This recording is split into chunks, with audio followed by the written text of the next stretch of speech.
Hey chat, I didn't get canceled. I'm still here. Happy Mushoku Mondays, everybody. Welcome back to yet another track, the Mushoku Tensei Jobless Reincarnation novel series run Redundant Reincarnation Vol.3. Yes, like I said, I'm joking, but yes, I'm still here. I didn't get canceled. Apparently my takes on chapter 3 weren't too bad. Though I did get some mentions here and there that there's still some spicy stuff to come, so maybe it's the later stuff that might get me canceled. But I think overall, everybody really enjoyed last week, and I was really happy about that. There was a side of me that was a little bit nervous because, well, one, it seemed like a lot of people were hyping up that Mushoku Monday, and I'm like, guys, you're making me feel like this ain't gonna be like what you guys expect. Like, I'm not gonna blow you guys away like you're expecting. I don't know. But a lot of really positive messages in the chat, and I really did appreciate that. It seemed like a lot of people really liked my cooking. Even though it was like 2 hours for a single chapter, there was some good stuff in there. I really enjoyed going through it. There was a lot in there that I had a lot of opinions about. It's a very, a very opinionated chapter. It's one of those ones where I think it's really in the gray areas, and that's, again, what I've always appreciated about the series, and again, what I'm sort of confused as to why some people would actually be upset by this particular set of chapters. The series has always lived in that gray area that really makes you think. I think when you have things that are very black and white, it's easy to form a decision because you just go based on what sort of the moral standards is for society. When it comes to this thing, you have to say this. When it comes to this thing, you have to say this. Otherwise, you're seen as a bad person. But when you're in that gray area where it's like, how do we get to this point? How did we get here? You sort of see how it gets here, and so you kind of want to justify it. Not that, again, that it's right, but you sort of see at least why the character chose that. Like Lilia. Again, Lilia is a massive, massive gray area, but you see how she comes to that conclusion because of all the hurt that she was put through, and thus she makes a massive mistake. That's what Refugian does so well, and I feel like this entire volume so far is full of that stuff. So I'm interested to get more in that, so let's get into it. But hey, chat.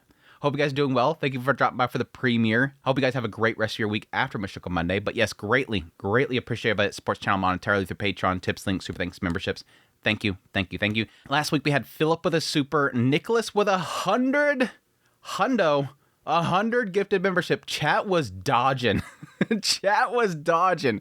Again, I always love seeing like some people that are around all the time somehow get past it. There's sometimes where I think that it's giving it to people that have just, subscribed to the channel or something like that, that maybe just watch videos for like weekly impressions or something. They get memberships. It's like, is everybody getting memberships right now, literally in like the viewing station right now watching this? But again, thank you to Nicholas for providing all those emotes. I greatly appreciate it. We also had Nova with a super. Thank you. Royce Moist with a whole bunch of super. Thank you so much for your continued support. Sergio Donna with 29 months. Again, I always surprised how long we've been doing this. And Silver with a super. Thank you. You guys are absolutely amazing. Like I said earlier, with this volume, I'm actually doing a first-time read-record, so I'm going this completely fresh. The negative effect of that is that there's a lot of stuff that I'll think of during the edits or after I'm finished recording that I forgot to talk about, that I'll talk about in the next Mushoku Monday. I don't have too much from last chapter. I think I really just need to get further into this volume to really suss out my thoughts. But there was one thing that did nag at me at the very end of the chapter, and that is the underutilization of Roxy. I think there is a side of it that is Lilia as well, but the underutilization of Roxy, and that's around Volume 2. I really feel like there's at points where I feel that Refugian can sort of execute on something that he sets up that he stumbles on. Now, there is a side of me that sort of excuses it based on the idea that people aren't perfect. Even if you do say you're going to do something, it doesn't mean that you're going to follow through with it. You're going to still fail. But I feel like there was a lot of buildup in Volume 2 of Redundant where it's like, this is Roxy and Lilia's position in the family. And there's a lot of emphasis in this volume at the idea that Roxy doesn't have a place in there currently besides taking care of them when they're in the university. She felt that she was inadequate in the family, and thus she wanted to get more involved. And Claire said, "You're perfect at this. You should do this." And it's similar to what a lot of people point out with things like, certain characters pointing out that characters are going to do this. Claire pointed out that Aisha might have a problem. There's points where Refugian points out that people see something a long time ago, and then he executes on it later, and everybody goes, oh, this character said this way back there, and thus they execute on it. Roxy didn't. You have this big issue within the family, a massive, massive issue, And she doesn't apply anything to the situation. Instead, Refugin goes, well, I want this character to shine right now. Thus, this character handles everything. Granted, I think the only person in the end that actually made something jostle and happen was Edis after that whole situation. Like, even Sylphie steps up and goes, bam, right in Aisha's face, and Aisha can't handle it. But in the end, Aisha basically Uno cards it. She says, sure, call your bluff. I'll do it. And thus, it doesn't solve anything. In the end, it's Edis beating the crap out of poor Otis before something jostles. I felt like it was a missed opportunity for Roxy specifically. Yes, you can all claim it's because I love Roxy. I do. She's my favorite character. I do have Edis over here. There is a side of me that, yes, it is because I do like Roxy's character, but it's more the fact that something was set up here and Refugin just didn't do anything with it. Instead, just makes one comment with Roxy going, I failed. Shrug. And she doesn't do anything in the situation. The emphasis there from Claire was because she's got that kind of barrier there, that little padding, she can see things with clear eyes. And yet, she did nothing. I would hope that she'd at least use her intellect or something to sort of see a way of sort of jostling the situation without having Edis have to punch somebody. But again, I do acknowledge that, like what I said during that Mushoku Monday, that was her saying, I failed to do the one thing that Claire asked me to do.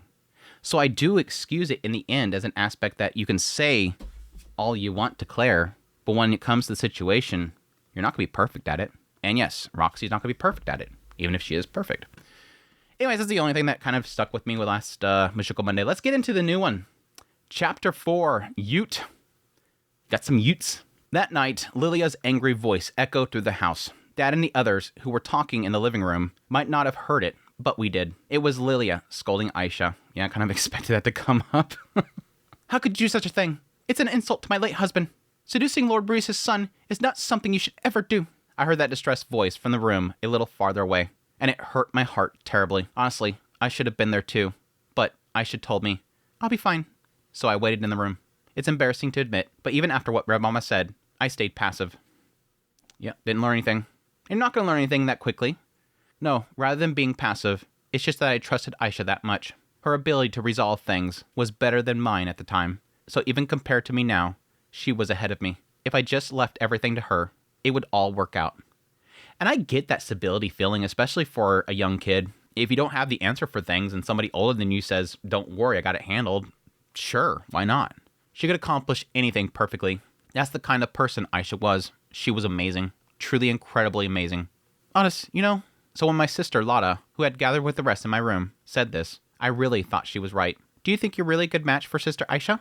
It's true. Aisha and I aren't a good match. I left everything up to her and relied on her in tough situations. A very interesting direction for this to take. Nobody's going to feel they're adequate enough for her. But that's sort of the feeling that she gives people. And the fact that nobody's good enough for her, she's very confident in herself and that she's the genius. And that was sort of a feeling that Rudius had in the idea of her finding somebody, is that she's always going to look down on people. And I even had the feeling at the time, the only person that's going to be, enough for her is somebody that's either equal or more than her. Somebody that she can see as a rival, or somebody that is better than her in some other way. Sure, Aisha can do anything, but that doesn't mean it's okay to lean on her for everything. When Red Mama told me to feel ashamed, that's what she meant. I couldn't put it into words at the time, but yeah, I get it now. I think Brother Otis is acting weird too. Sieg, I don't really get it all yet, but Brother Otis, you like Sister Aisha, right? Then, if both of you did something wrong, isn't it weird that only Sister Aisha is getting scolded? That's the problem with age, dude. That's it. That's the problem with age and responsibility. Like I said before, this is a kid, and Aisha's an adult. That's the problem with everything here. Yes, he'll get scolded, but in a different way, for a different reason. When my brother said that, I thought, yeah, maybe he's right. Even then, I was still thinking, Aisha said that she'd take the blame on her own. It's good that Lucy wasn't here. She totally exploded. She would probably beat you to a bloody pulp. Totally. I didn't get that she was that violent. They did imply the fact that she scolds them, but I never got the fact that she'd be violent. I was conflicted. My little brother and sister were giving me cold looks, and I had nothing to say back. Of course, I knew I was in the wrong.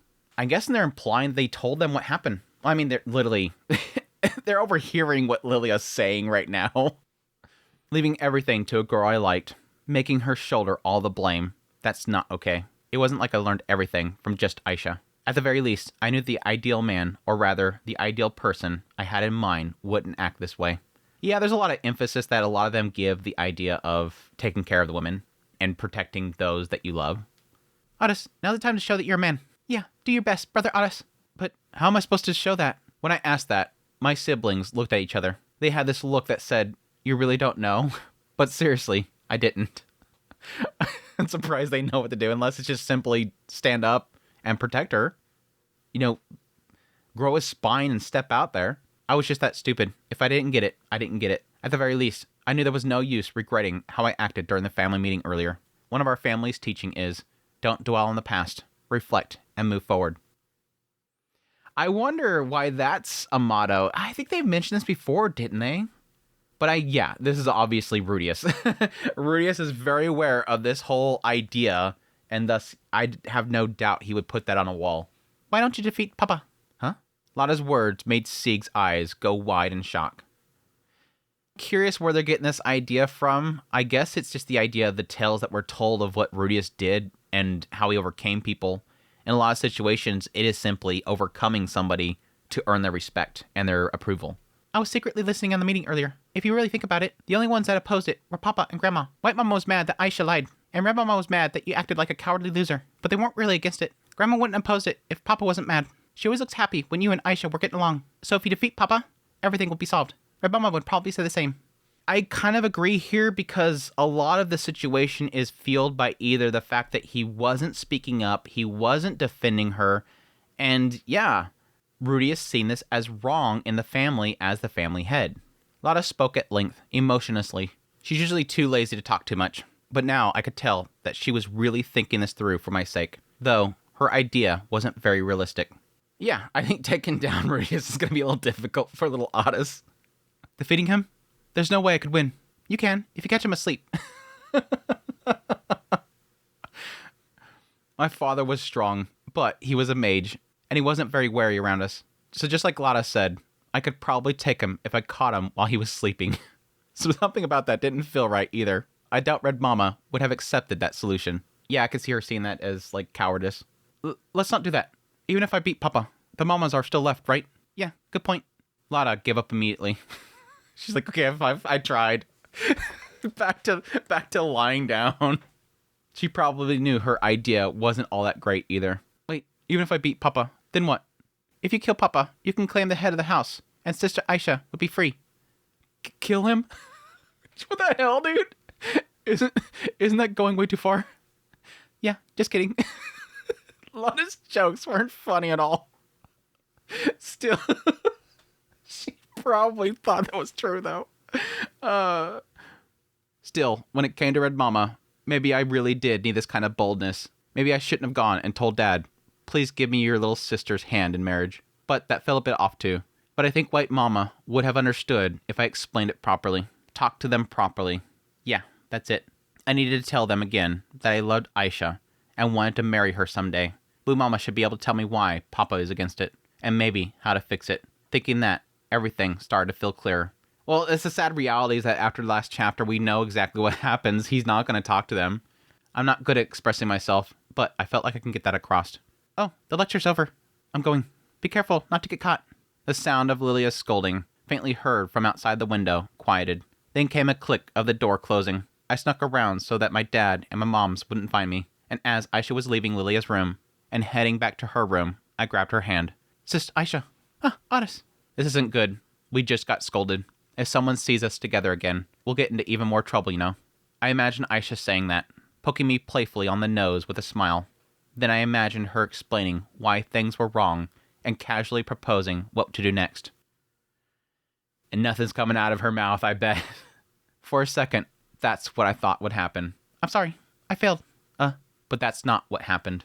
Aisha looked exhausted. She had this expression, like a mix of resignation, disappointment, and panic.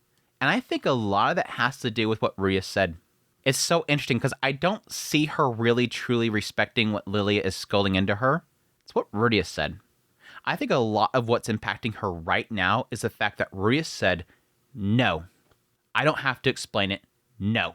I'm not going to give you a reason. No. Just no. Why I say that is because I feel that she respects Rudius so much more than her mother. Again, we've seen her true feelings about Lilia during that argument.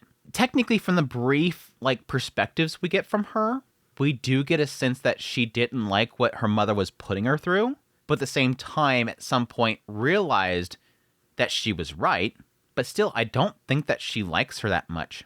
Now, there is still a side of her that does love her mother, don't get me wrong, and we got a sense of that when they finally came home from the Begaric continent. It felt like finally she gets to embrace her mother, but I just think that there's a break there between the two of them, and a lot of that has to do with how Lilia raised her. She tried to smile, but couldn't manage her usual smile, and instead just looked troubled.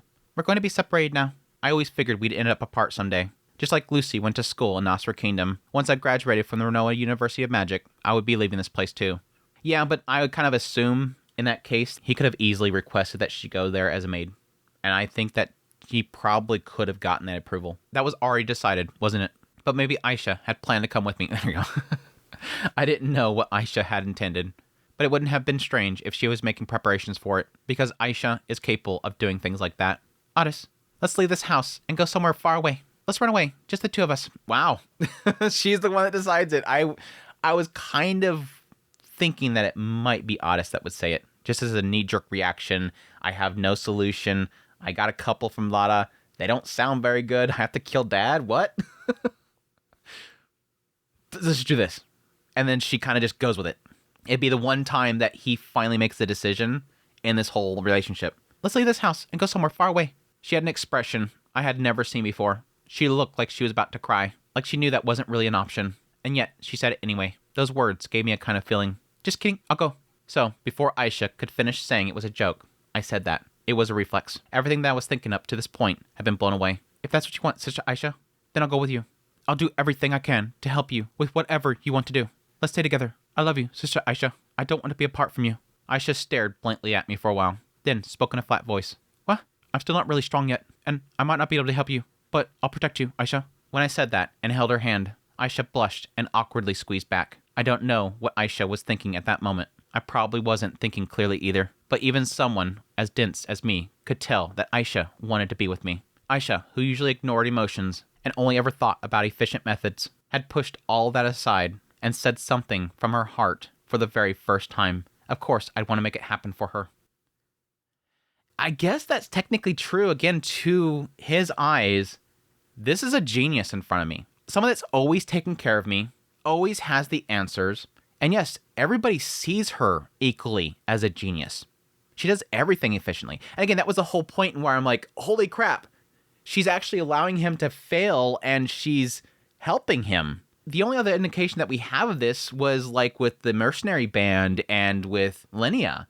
Every one of them, when they make mistakes, it frustrates her. She hates it. She hates people that can't be competent. But she's allowing him.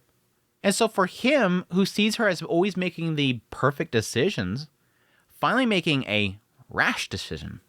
Let's run away. That doesn't sound very logical. That sounds illogical to a lot of people.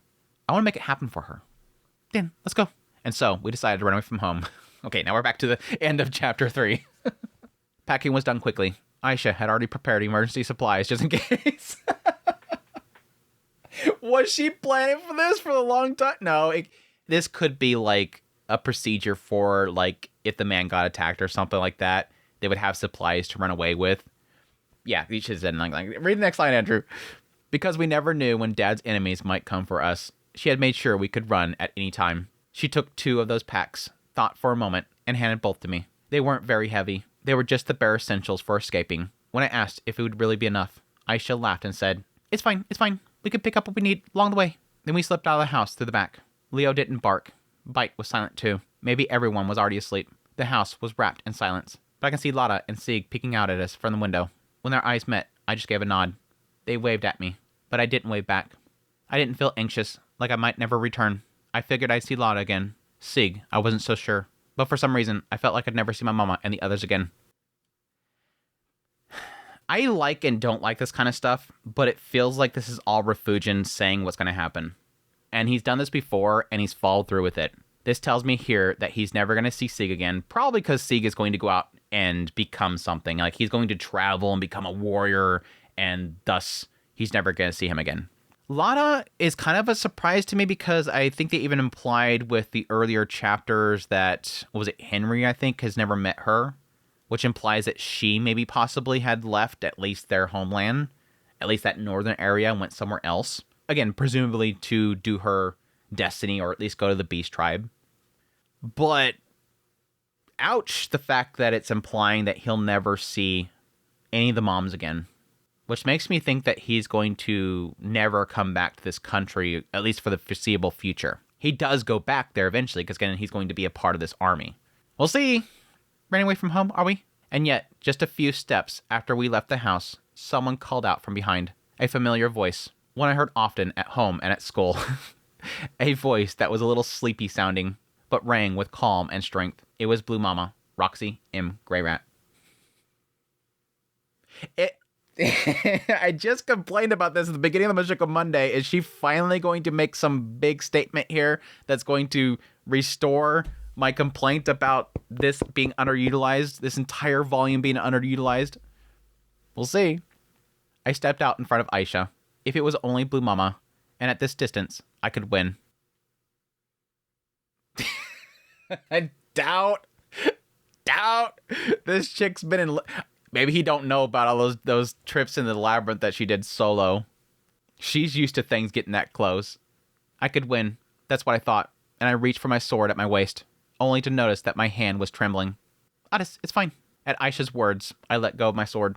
In just that brief moment, my forehead was soaking with sweat, and I wiped it with my sleeve. Blue Mama was the one who had always watched over us.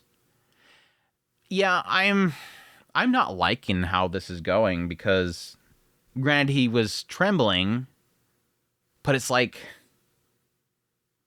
the boy just contemplated killing one of his moms. What are we doing right now? I mean, he didn't say kill. It's just I could win. I could defeat her. But it's like this is a boy who could barely lift a weapon to a bunch of thugs in a alleyway just before. And now this boy is literally getting ready to strike down one of his mothers. I know love makes you do crazy things, but this is getting way too heated, in my opinion. This is getting a little bit exaggerated. This feels off. I'm sorry, this chapter feels off already. Blue Mama was the one who always watched over us.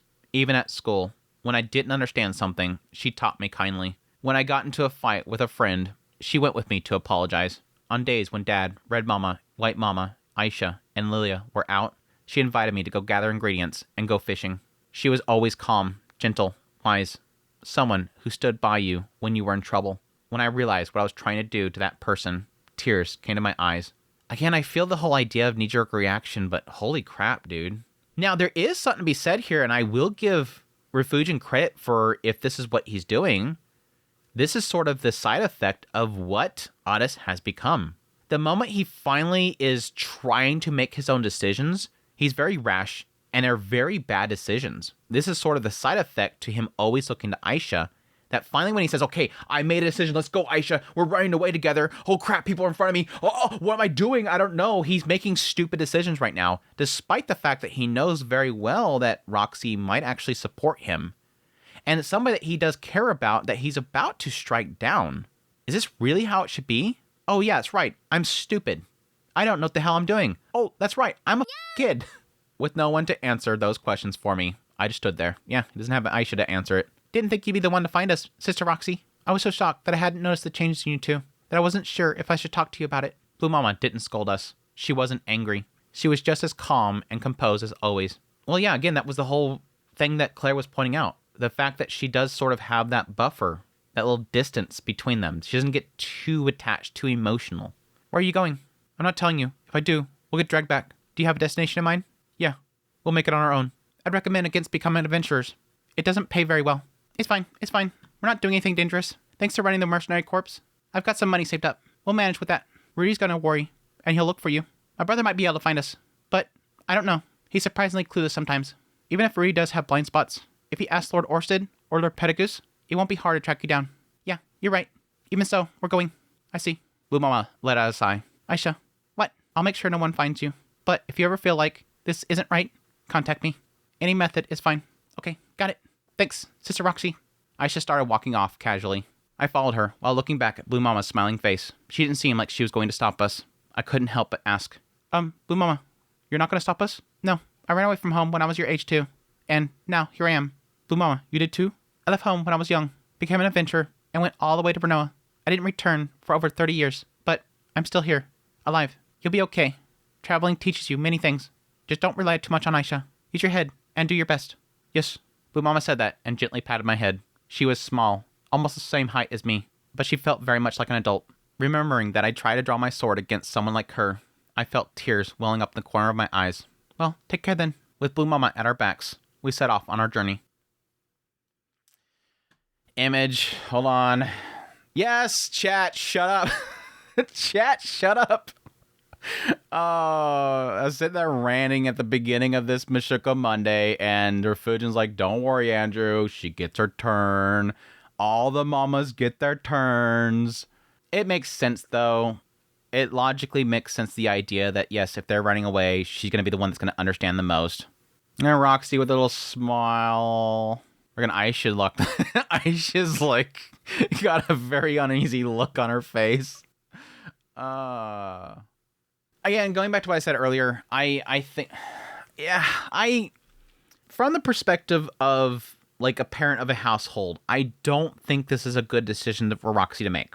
Because, yes, technically, this is somebody that is not an adult yet, and a mistake was made within the household. It's against the wishes of the father, thus allowing them to leave is technically a bad thing. Though, on the opposite end, from the perspective of Roxy and this story, I see this as a very logical decision that she makes. And the idea that at some point I felt alienated by my family. Again, she read that wrong, but she still cannot excuse what she felt at the time. When she was young, when she was a child, she felt like she was a burden and isolated from this world that she was living in, and thus she had to get away from it. She was extremely uncomfortable. I have to get away from this thing. Thus, when she sees that Otis is feeling isolated in this family and not a part of it, and that he wants this one thing that's not being allowed in the family, it's just like me. He's wanting to leave this place and go out there, and he's going to survive just like I did.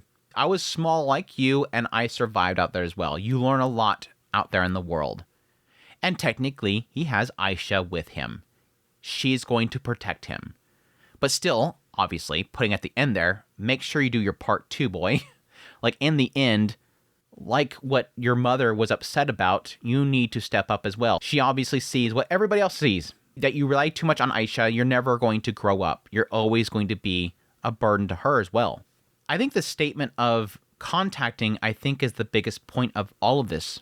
In the end, no matter what side you're on, whether it be as a parent, they shouldn't let them out the door, or you're on the side of, yeah, he's going to be perfectly fine, just like Roxy was.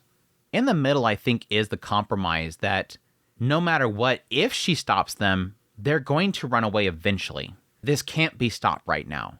The passion they have right now, no matter what you do, he's going to run away eventually. He's going to find Aisha, even if she runs off too. Roxy's compromising in the idea that if they're going to run off, at least I show that I'm an ally, I guess. Roxy right here is placing herself as an ally. I'm not going to stop you. You're going to run away no matter what.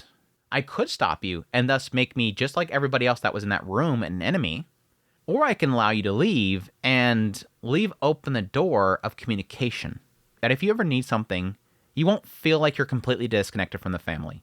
I'm the one that you'll contact, and then I can tell everybody else. Don't worry.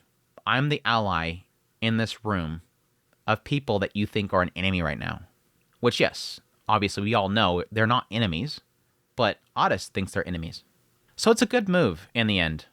I think Roxy could obviously see that no matter what, they're going to leave. They'll be fine though, because like I was fine, but at least I opened the door to communication that they won't feel completely isolated by this family. Even if, again, like I said earlier, as a parent, I think it's wrong to let them go. Chapter 5, Search.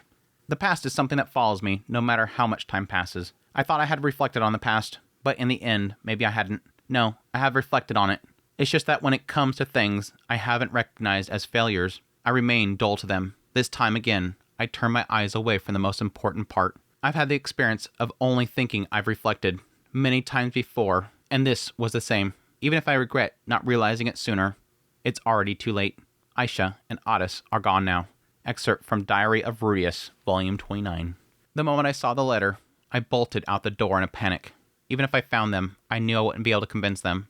But there was no reason not to look either. I searched all over town. Well, I guess the idea here, again, if you're not thinking that you're going to be able to stop them, again, similar to what Roxy came to the conclusion of, that I can stop them and bring them back in the house, but what's going to happen tomorrow? We can't stay at their side forever. At least for Rudius right here, if he finds them, he can at least say something so that he doesn't have regrets. Again, similar to Roxy, at least open the door of communication. Okay, go, but know that we're here for you. The Rudo Mercenary Corps headquarters, Cliff's former house, the Magic University, the various warehouse owned by the Mercenary Corps, the cafes that Aisha frequented, clothing stores, fabric shops, general stores, wholesalers, even Orsted's office. But Orsted wasn't there. No matter where I looked, I couldn't find the two of them. It seemed they were no longer in the city. No, there had been reports of them being seen. They left the city gates early in the morning on foot. They took a shared carriage early in the morning. They booked a horse from the stables early in the morning. Other similar reports surfaced as well. However, they all contradicted each other. Did they actually leave town? There's like a side of me that's like, that's Aisha probably throwing him off the scent. But then there's like another side of me that's like, is Roxy doing something? Or was this a diversion to make it seem like they had left? While they remained hidden in the city, I had no idea. Most likely, Aisha had intentionally spread false leads. She'd be capable of that, but she couldn't have done it alone. The sheer amount of conflicting information meant that she had help. Who could she control freely enough to spread the amount of false information? The answer was obvious, the Mercenary Corps. The moment I reached that conclusion, I rushed back to the Rudo Mercenary Corps headquarters. I needed to interrogate Linnea and Priscilla. First rule of the Rudo Mercenary Corps: greet people properly. Bow your head deeply. Second rule: stand up straight. Speak clearly. Third rule: show respect to your clients. When I arrived, Linnea and Priscilla were gathered in the training yard, barking orders at the assembled mercenaries. Never forget these. Got it, nya? Drill them into your bones, okay? Or rather, they were forcing them to chant a set of work ethics, like some black company. Did Aisha make them do that? No, Aisha wouldn't waste time on something pointless like this. It must be their own doing. I mean, there was a lot of ideas of like strict formalities and whatnot, and uniformity that they were kind of developing. I mean, like the clothes from Nanahoshi and stuff. Linnea, Priscilla, can I talk to you for a moment? Yeah? Boss is back. Like we said earlier, the advisor's not here yet, yeah? That's exactly what I need to talk about. All right, everyone, dismissed. Get back to work. Leaving the mercenaries behind, I followed the two of them into the executive office. The room was a bizarre mix of styles, an expensive, dignified desk and chairs, some kind of unknown animal figurines that were soothing to look at, trophies from strong monsters, a large fish model, a magic refrigerator I had given them to preserve meat. It was a fusion of Linnea, Priscilla, and Aisha's tastes. I wonder what the fridge is for. I wonder which one of them is the fridge with meat. Aisha, despite her usual demeanor, had always liked cute things. She didn't have an artistic sense for making them, but she had an eye for selecting them. As I recalled these little details, I sat them down and got straight to the point. Otis and Aisha have eloped. You two know something, don't you? We don't know anything, yeah? Yeah, totally gonna be believable. That's right, we weren't told anything. We didn't even get any meat. Linnea whistled suspiciously while Priscilla dropped a piece of meat from her hand and averted her gaze. Clearly, they knew something. You know where they went, don't you? Tell me now. Well, Aisha's not going to tell them exactly where they went. Aisha's probably going to tell them to do something and throw them off the scent, but she's not going to say where they went because she knows Rudy's going to be able to get it out of them. I tried to look as intimidating as possible. The two of them clung to each other, shaking their heads furiously. No. We don't know where they went, yeah? We really don't know. We swear. They just came by earlier and asked us to spread some information, yeah? It's the truth. Please, believe us. We don't have any proof, though. They confessed easily. No proof, huh? That meant they didn't know what pieces of information was real and what was fake. Aisha wouldn't leave such an obvious trail. Still, I had confirmation. Aisha had come here. The only people she could command this effectively were the mercenary corps. She came here early in the morning. Then she must have had them spread multiple false leads. Then took one of those routes, or a completely different one altogether. A classic Aisha move. And knowing her, that wouldn't be the only trap. If I pursued one of those false trails, she'd have a second and a third layer of deception waiting. Does she really not want to talk to me that badly? Has she already decided there was no point in speaking to me? Do you really have to ask this? The end of chapter 3. What did he say? There's nothing to talk about. No. She said, please tell me so I can understand. No. I'm not going to tell you anything. That's literally the whole point. Why would she be looking to talk to you when you told her there's nothing to talk about? Was that family meeting all it took for her to think that? Yeah. Or maybe has she felt that way for much longer, thinking that I felt all strength leave my body. And that's sort of the sad reality, and I kind of felt that in chapter 3, is that idea that she looked at him with a face that he had never seen before. This face of anger. And it's sad because no matter how much, connection you can make with somebody, in some cases it can take one single moment that it shatters everything. You have that one big fight with somebody that you've been bestest friends with forever. It just took that one thing to set it off, and neither side wanted to sort of give in and apologize first, which in some cases it needs. One person has to step forward first, but both sides don't want it to happen. It was that bad of a fight. And yes, when she feels cornered and that he's not going to allow something that she wants, that's enough to kind of shatter everything that happened before it. Even if in the end she can look back fondly on their memories, this is the one thing that he's not going to shake on, and I feel like this is my future. Fine, I believe you, but I need your help searching for her. Was involving the mercenary corps the right call? There was a chance they pretend to search while actually obstructing the effort, or that some members were already loyal to Aisha. It wouldn't be the first time an ally turned into a liability. I'd be curious about that, because yes, she's been heading it for a long time. Rudius is supposed to be the head of it technically, along with Orsted, but most people don't know him. They don't even know who he is. They hear about him, but they've never met him before. So most people they're going to want to side with Aisha.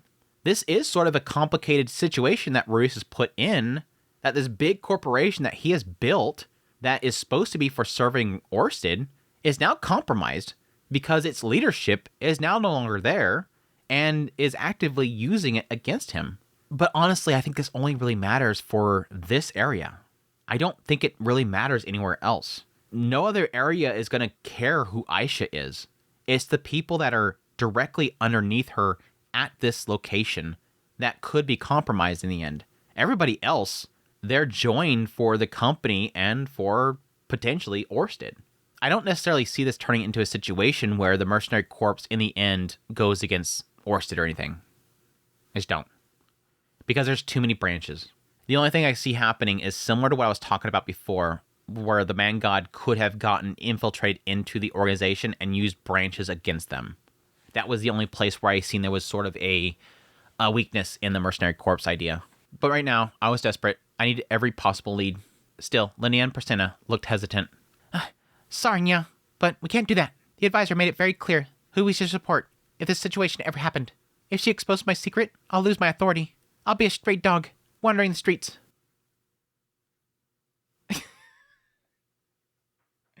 This is David, I'm sorry. So Aisha had dirt on them.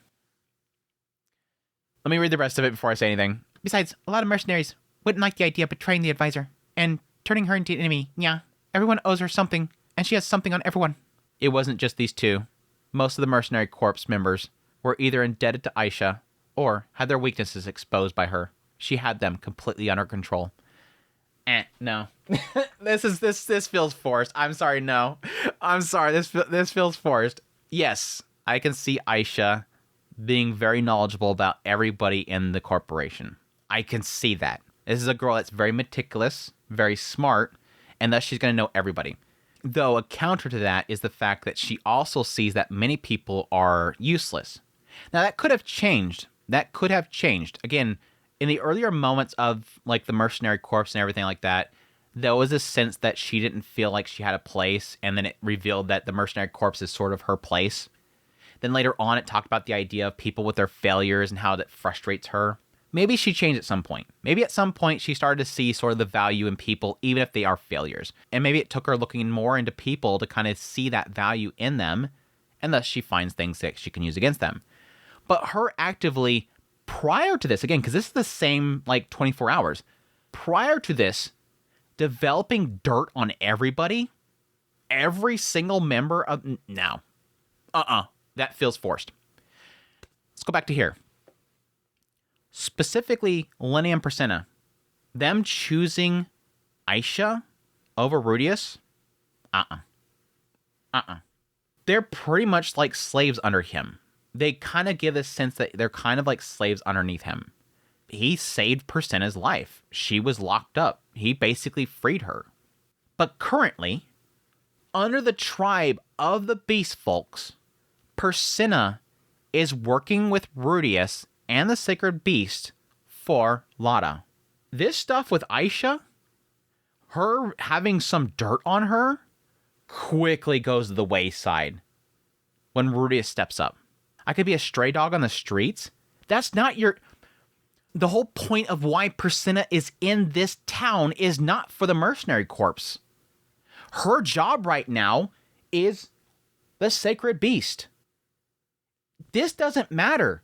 The Sacred Beast and Lada is her way of getting back to being the chief. What would Aisha have on her that's suddenly going to make her life miserable? Again, this feels forced. This whole thing right here feels forced. I give Aisha mad credits for her genius, but not this. I'm sorry, Refugia, not this. But again, like I said earlier, it's just going to be to this location. I don't see her having that much pull on people across the world. But the problem is right now is this town. He has to find them, and they're probably still here. I don't intend to harm her or do anything bad to Aisha. I just want to talk. Even so, yeah, I don't know what I'll say to her yet, but if this ends in us never seeing each other again, that's too much to bear. Wouldn't that be horrible? I meant it. The thought of never seeing Aisha or Otis again made my chest tighten unbearably. At the very least, I wanted to speak to them, even if it only ended up repeating yesterday's argument. Please. At my plea, Linnea glanced at Priscilla. Priscilla hesitated, then let her ears droop and gave a small nod. Linnea cleared her throat. Okay, good. Unless they're going to throw him off the scent. They're going to lie to him. All right, yeah. If the advisor is seriously trying to disappear, we probably can't help much. But we'll cooperate, yeah. Are you sure? I felt the same way when I was enslaved. Thinking I'd never see my family again, yeah. I understand how you feel, yeah. And there's the other thing from Linnea's. I was already talking about Priscilla and the idea that her role is for the Sacred Beast and everything, which is technically Linnea's as well. But yeah, Rudius saved Linnea. Like, saved her from slavery. Like, what does Aisha have on her that's going to, like, supersede that? Had she already repaid that? I wasn't sure. If there was any amount left, I might as well erase it now. I owe you one. With that, I parted ways with them. The Mercenary Corps was a convenient organization, but it wouldn't be useful for fighting Aisha. With that in mind, I decided to rely on another group's strength. First, the Magic University and the Magic Guild. Roxy's gonna mess that one up. They were the most influential organizations in the magic city of Shariah. If the claim that Aisha wasn't in town was just a misdirection, they'd surely be able to help. If I posted notices around the school, students might provide useful information. Oh right, I haven't checked on Zenoba yet. Zenoba's store. It started as a small shop selling Reserve's picture books, but in just a few years, thanks to Zenoba and Julie's efforts, it had grown significantly. Now it had large factories in the Asura Kingdom and was opening branches worldwide. While the store's security was handled by Riddle Mercenary Corps, Aisha rarely visited. It wasn't a place she stopped by often. Moreover, since I frequently visited, the chances of her being there was low. But then again, she might be counting on me thinking that. The last place you think she'd be, she ends up being with Zenoba. I don't think Aisha would do something so simple, but I can't rule out the possibility. Still, I decided to inform Zenoba, Julie, Ginger, and An about the situation. I totally forgot about An. Totally forgot that An would be there. It wasn't something I wanted to spread too far from the family, but honestly, I just wanted Zenoba to hear me out. It is unusual for you, Master, to dismiss something outright as wrong without discussion. After hearing everything, Zenoba gave me his impression. I didn't intend to be so forceful. It's just, I still see Otis as a child. Children grow into adults quickly. It's only a few short years. You, of all people, should understand this well, Master. Yeah. I met Zenoba when I was around Otis's age. Of course, I had my past life memories, so it wasn't the same, but... You knew that, yet you still didn't try to reason with him, did you, Master? Zenoba? What? This is coming from Zenoba? Zenoba's reprimanding him.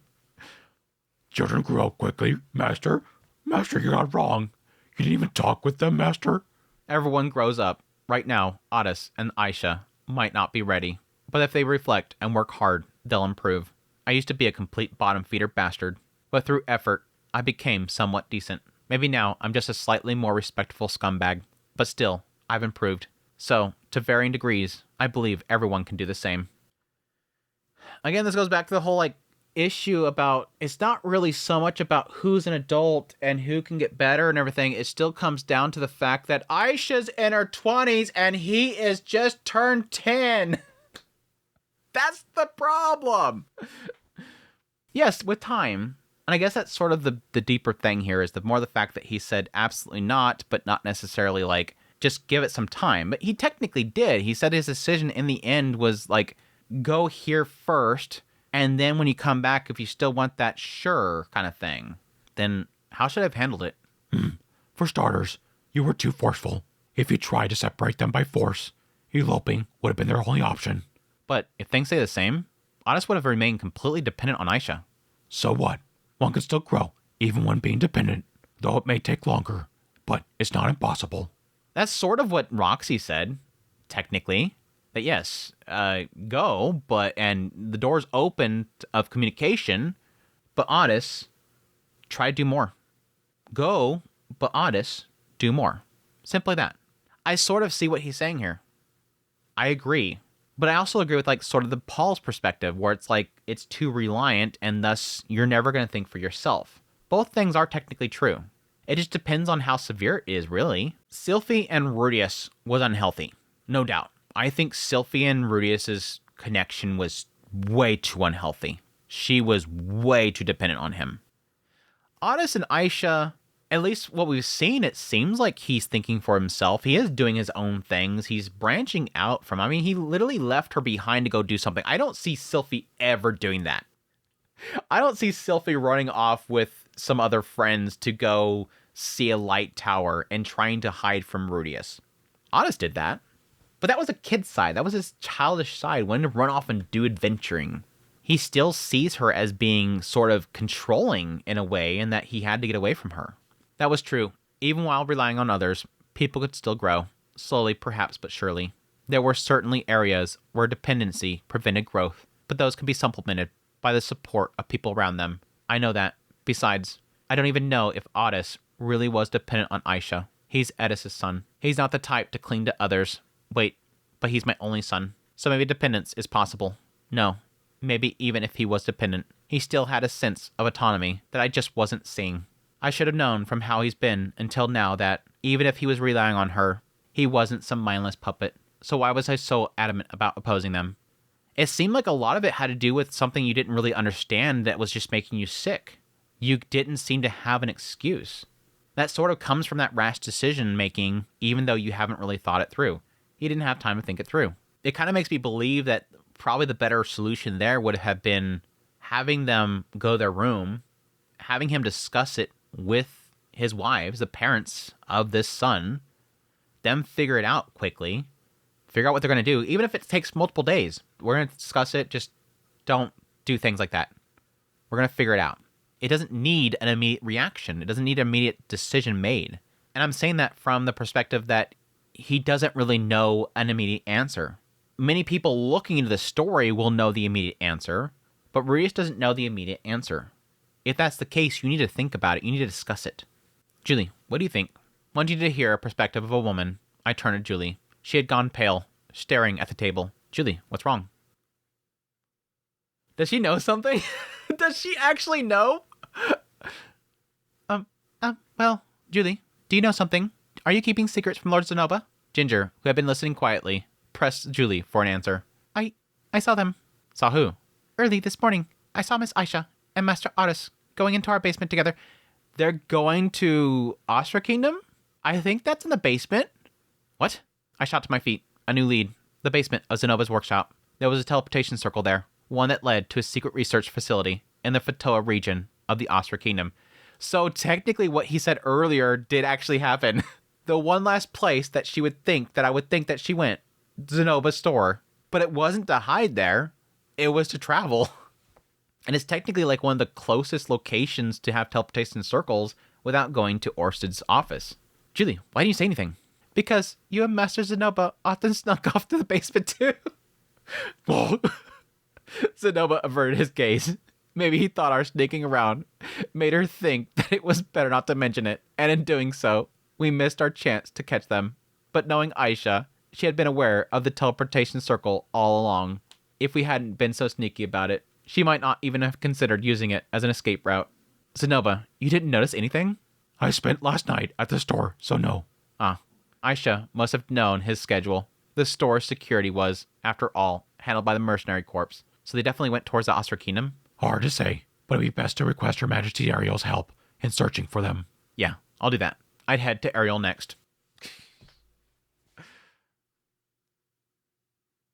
Yeah, see, I was like a side of me that was kind of thinking like back to that whole like conflict they were talking about. I mean, I joked about the idea of like this princess that gets rejected by Otis eventually like takes over the kingdom and then hates Otis for it, wants to get back at him about it. It's starting to fit. It's starting to fit more. It's starting to fit more. This big conflict happening because of that. Master, Just as I was about to leave, Zenoba called out. when you disagree with your younger sisters, children, or family, you must take the time to sit down and truly talk with them. And sometimes, even when you know they're wrong, you must listen and watch over them. You have to be considerate to them, even if you're certain that you're right. Yeah, I agree. At the end of the day, there is still the desire to keep that connection. Even if you know they're wrong, completely severing all ties with them and destroying the bridge between the two of you isn't going to fix anything. Just like I said earlier with Roxy, she knows that she can't stop them. They're going to run away anyways. The house itself has rejected them, and they want to get away from there. I can't stop you. Just know that the line of communication is there. That's all you can do. You may think, who am I to lecture anyone? But still. No, thank you. It was rare to be lectured by Zenoba. Yeah, this kind of feels weird. Perhaps he still carried regrets about his younger brother, Pax. Yeah, just like what Rajur keeps saying. Treasure the moments that you have with your family. He's always about parental connections. His words carried weight. He was right. I had failed to properly listen to Otis. I dismissed him as a child, not worth hearing out, and only discussed things with Aisha. I should have asked Otis what he wanted. True. And again, this is going to the fault of the fact that we're literally just reading whatever Refugian decides to tell us happens. But by all indications, once that conversation ended in that room, Aisha went up there with Lilia, and Lilia chewed her out, and it seems that Otis just went into the room with the kids. Did Rudius not talk to him afterwards? That's seemingly what they're implying here. And Rudius is confirming it right here. I never talked to him. What? You just told Aisha no and you didn't talk to Otis? That scuffle was the exchange that you had? It's technically true. And technically to that moment, all Rudius thought was Aisha's guiding everything and he's not doing anything. Well, after hearing both sides, should I have decided what to do? We didn't try to reconcile our views. If I had handled that part more carefully, at the very least, they wouldn't have run away together. I kind of wonder, if Rudius sat down and talked to Otis after that whole bit, would Otis have hesitated more when Aisha suggested running away? I guess if they came to an understanding. Boy, I just need you to understand, you're in a very difficult spot right now, and you need to grow more. Go to this other university, prove yourself to me, and come back. I think Otis respects Rudius enough that he would do that. If he came to him straightforward and said, I need you to do this, son. Do this to prove something to me, and I'll support you. I think Otis would. I think he would have told Aisha in that hallway, no, let's not run away together. Let me handle this, and I'll come back for you. Maybe. If I find them, I'll make sure to listen to Otis. Yes, I'll do that. Doubt. Astra Kingdom. The kingdom that Aisha and Otis had likely fled to. The largest nation in the world. Or Julie's working for Aisha and she just threw you off the scent majorly. That would be the biggest rug pull. Rudius is searching the Astra Kingdom right now, and in fact, they're actually on the Demon Continent right now. Totally threw him off the scent by working with Julie. Aisha offered her like some good advice for getting with Zenoba. The largest nation in the world, and naturally, one with an enormous population. As the saying goes, if you want to hide a tree, hide in a forest. With so many people in the Astra Kingdom, it was a perfect place to disappear. On top of that, it was a prosperous nation. As long as they were living in luxury, surviving there wouldn't be difficult. That said, Astra was a militarized society. There were soldiers stationed all over the kingdom, If I got them to remember Aisha and Otis's face, they might find them. I would use the power of the Austrian Kingdom's knights and soldiers to track them down. With that in mind, I headed to Ariel. At that time, it was around midnight, but when I explained it was emergency, I was immediately escorted to Ariel's chambers. Is that what this is all about? Ariel was in her nightwear, her hair disheveled. She had probably already gone to bed. When I arrived, she had chinsed up in anticipation of bad news. But after hearing my explanation, she let out a weary sigh. Oh, God, men and their children. Men overacting about their children. That's what you call an emergency? What do you mean by that? It's just a family dispute, isn't it? A sibling quarrel. Or a parent and child spat? Well, yes, but when I heard it was urgent, I thought it was something far more serious. Ariel was a busy queen. Yeah, you're literally saying there's an emergency to the queen of a nation. It's about your stupid kid. You're just being a stupid dad and you want me to lock down the kingdom or something? That's literally what he's going to ask. Can you inform your knights to look for my son? Hey, a little bit of overusing your power there, Rudius. Lately, it was impossible to meet her without an appointment. Yet this time, she had agreed to see me immediately. When she heard that it was urgent, she must have assumed that it was about the man god or the teleportation circle project and came to hear me out. She trusted me, which is why she had given me her time. And yet, I had come here with a personal issue that might not have been appropriate. Yeah, technically. I didn't even think about that as it was building up to it, but I'm like, yeah, that is kind of shitty to do that, Rudius.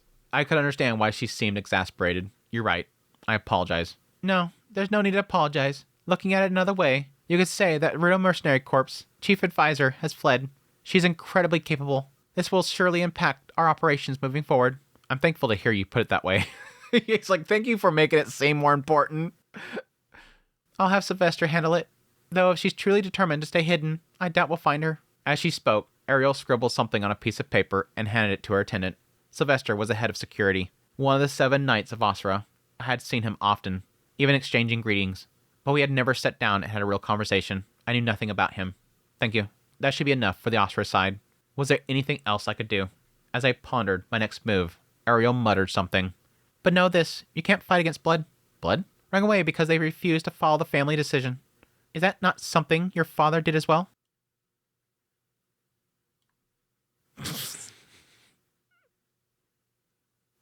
Just, no.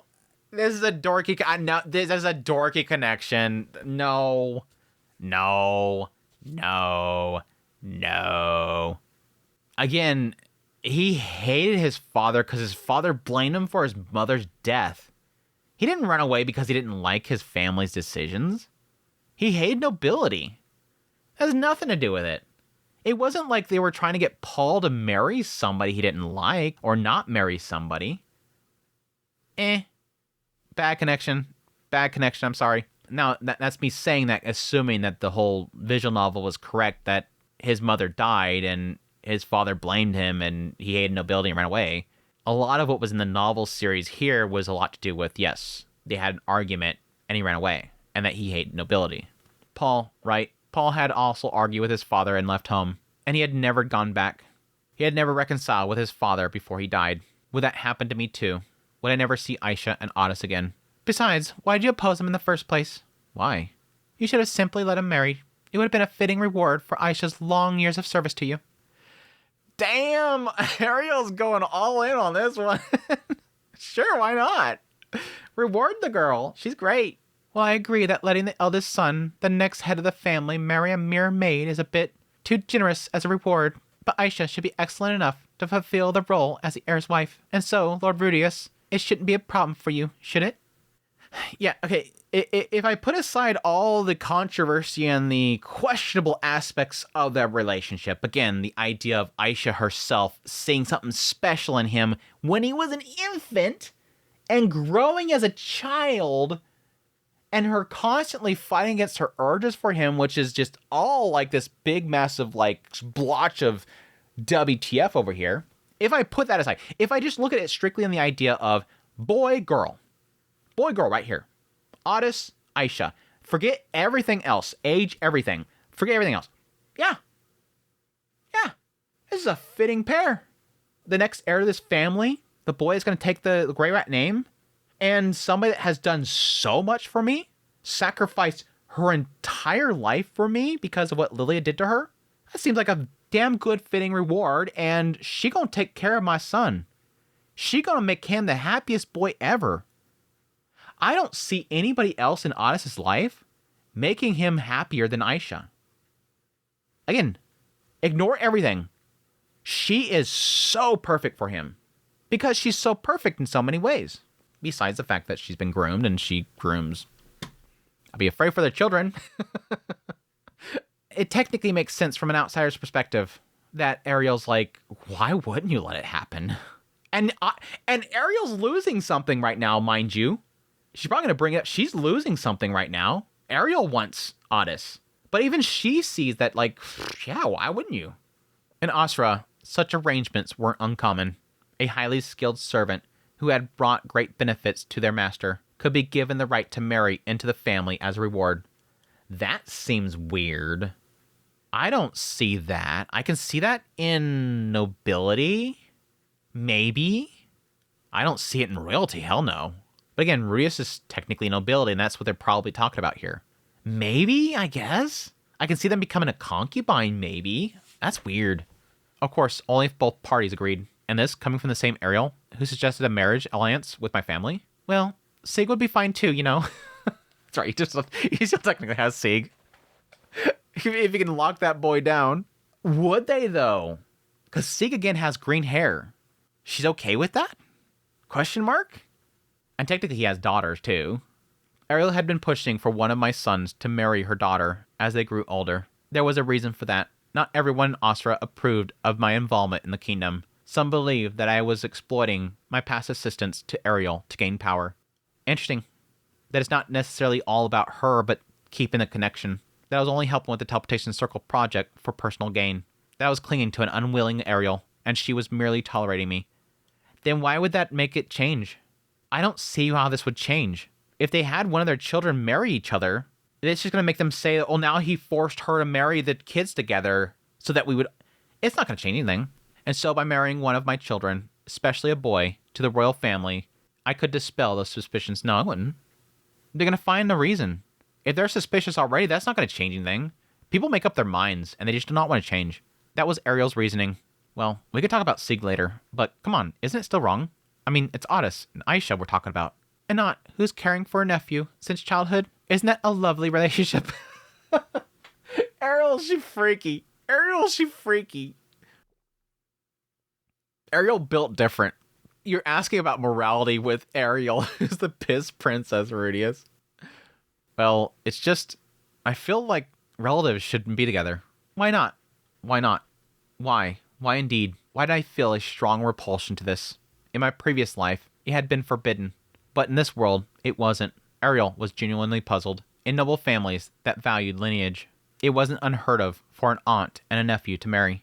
I understand that. I know such families exist, and I don't have this particularly strong repulsion to them.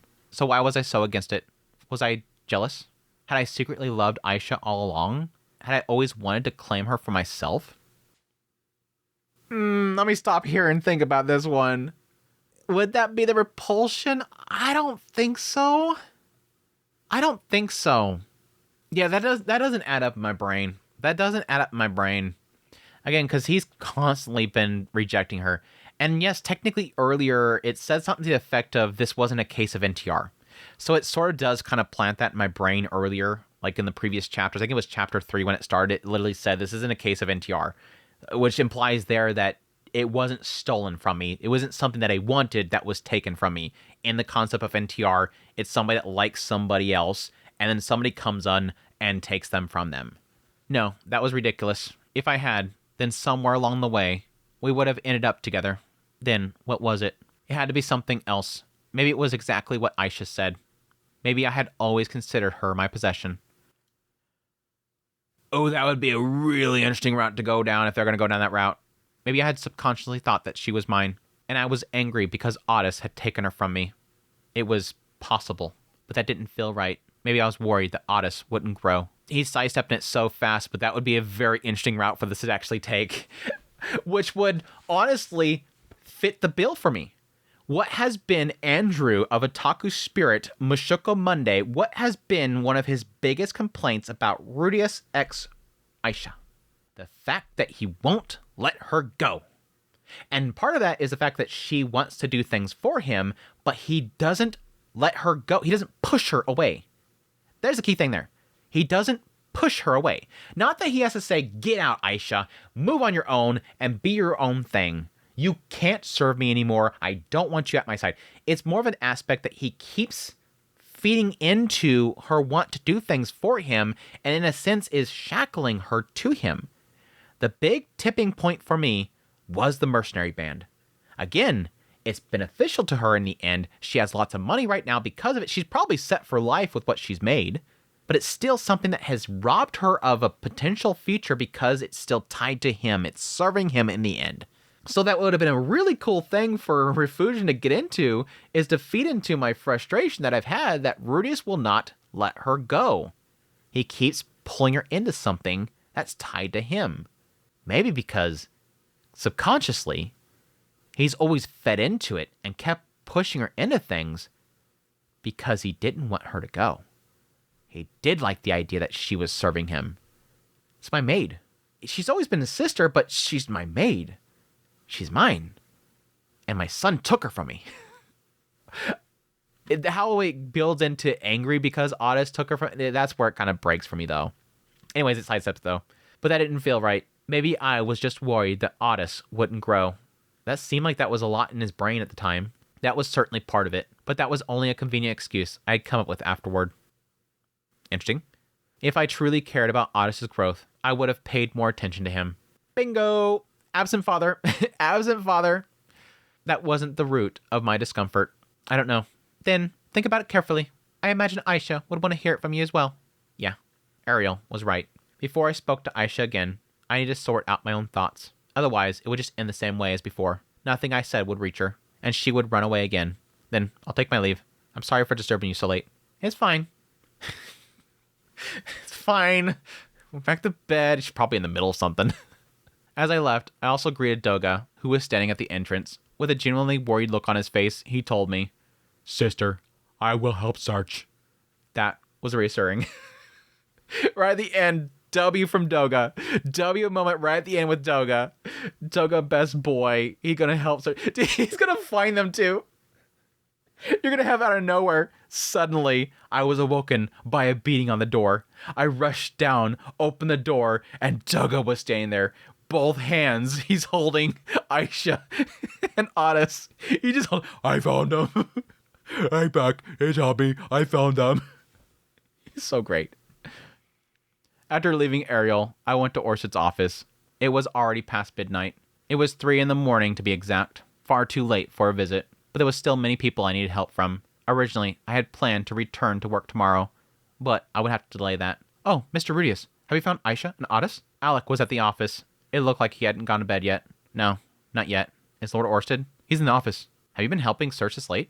I don't know if immortal demons ever need to sleep, but at the very least, Alec doesn't sleep. Maybe he stayed up because he was worried about me. Yeah, although I'm not very good at searching, so I didn't find anything. I see, thanks. Such a good boy, too. Alec has become a good boy, too. I gave Alec a nod and headed into the office. The receptionist, Philia, had already gone. I passed through the empty lobby and went deeper inside. Before stepping into Orsid's office, I stopped for a moment to think. Would it be possible to extend my leave for personal reasons? Orsid had never been strict about my time off. If I asked for a break, he'd probably let me take as much as I want. That said, was it really okay to abandon my work for days because of family matters? No, this is important to me. Let's do this. I mean, you've talked about potentially before literally fighting Orsted to death over, like, things that he wanted you to do with your children. So why is this suddenly a problem for you? And honestly, you're in this position, in this situation, because you have not prioritized your children at all, which I understand why, because again, in Rudius's mind, if he doesn't help Orsted with what Orsted wants, and Orsted gets to a point where he feels like this loop is a failure, Orsted won't help him, and thus his children will die. If I don't have Orsted on my side, my children will die. So it kind of goes in that whole trouble, which is honestly sort of a perspective of, it's a very exaggerated perspective of it, but it's a perspective of the father and the household. The idea of the breadwinning father, how they feel they have to be, constantly working in order to pay for bills and pay for food on the table for the children, but it takes them away from their children. But if they don't, their children will starve. It's the same thing, but it's exaggerated. The idea that if he doesn't work for Orsted, his children will die. It's a job. In the end, it's a job. Rudius. As I entered the room, Orsted glared at me. Well, he was just looking, but his gaze always felt like a glare. That was just how his face was. That's just my face. Still, it felt like he could already see right through me. I could feel a cold sweat forming. I need to talk to you about something. Is it about Aisha and Otis? Who told you? Roxy. Roxy, huh? Looks like she was already moving on this. I ran off on my own, but I'm sure Sylvie and Edis are helping too. Well, I mean, Roxy, again, as we know, would be technically working from the opposite end. Probably communication. She probably went to Orsted about setting up communication with them. I'll have to thank them when I get back home. I heard Aisha has disappeared. Yeah, she took Otis with her. We're looking for them now. If Aisha is serious about hiding, you won't find her. Everyone keeps saying that, but I still have to try. Can I take some time off? I met Orsted's eyes and spoke without hesitation. His gaze remained as piercing as ever, like he was ready to kill me. I'll talk to Pt.3 about it. Huh? Why was Pt.3's name coming up here? Did I have something scheduled with him? He's always watching over the land. He might be able to find them.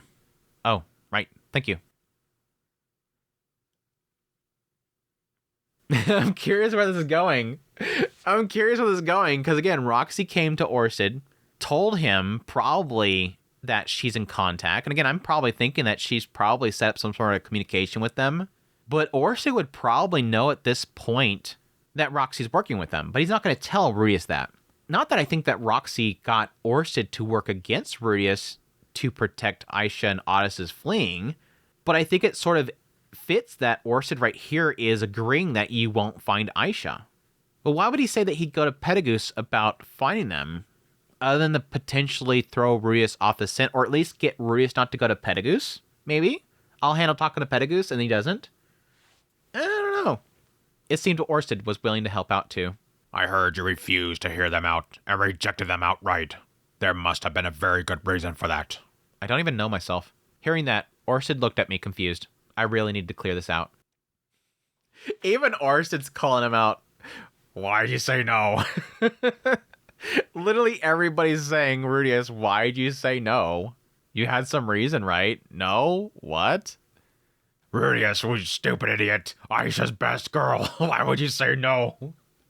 After that, I reached out to my contacts across various regions. Millis, the Great Forest, the King Dragon Realm, the Demon Continent, the Behavioral Kingdom. I traveled to every place where I had connections and explained the situation. Holy crap, he's going global with this whole situation. Cliff lectured me. He said it was a complicated issue. But as someone in a polygamous marriage myself, I had no right to oppose it without at least handling it more flexibly. I only sighed and said I should just forgive them. Norn was both shocked and angry at Aisha's actions. Norn's the only one that sounds like they're reasonable, like, in the perspective of, like, this shouldn't have happened to begin with. Everybody else is like, whatever, just let it happen. Norn's the only one that's legit, like, Aisha shouldn't have actually started that. She sided with me, saying I was in the right. Rajur didn't comment on the situation at all. Surprised, I would imagine that Rajur be like, whatever you have to do, fix it. But he's not gonna... He's already whipped! He's already whipped! Norn's over here going, ew, gross, Aisha. What an idiot. Why would she do that? I can't believe Aisha would do that. She's agreeing with me. Norn's actually agreeing with me. I finally have somebody on my side. And Rajur's over here, looks over at Norn and goes, He's like, he's not going to speak up against his wife. He would normally say, do whatever you can to fix the situation, Rudius. He remained silent, but finally said, I'll help you find them. Everyone had different opinions, but they were all willing to help in the search. On the Demon Continent, I asked Atofe's guard for assistance. Atofe herself was still missing, and Moore hadn't returned either. I forgot about that. He still hasn't gone out there to try to find her to help her come back together. Like, again, she was like drifting at the sea, and he said that he was going to go out and try to find her. He just left her out in the ocean, and he still hasn't gone out to save her, despite the fact that she saved his butt. Jerk. I couldn't call them a disorganized mess. It was my fault for getting her involved in the battle. but without a leader, they weren't in full strength. I also wanted to find Kishirika, who would be useful for the search, but unfortunately, she was nowhere to be found. Of course, that would be too easy. It would be too easy. I had assumed that I could track her down easily, but that wasn't the case. Still, I leveraged all my connections and continued searching. Leo helped out. Roger joined in as well. Petagoose wasn't too proactive about it, but he searched from the skies. Orsted and Alec also pitched in whenever they had time, but we found nothing. Even with people skilled in search and tracking, we couldn't uncover a single clue. Aisha and Otis had vanished as if they disappeared from the world. Where would I suspect they went? I mean, with Aisha knowing where all the teleportation circles were, she can go literally anywhere. Like, shoot. Go to Divine Continent.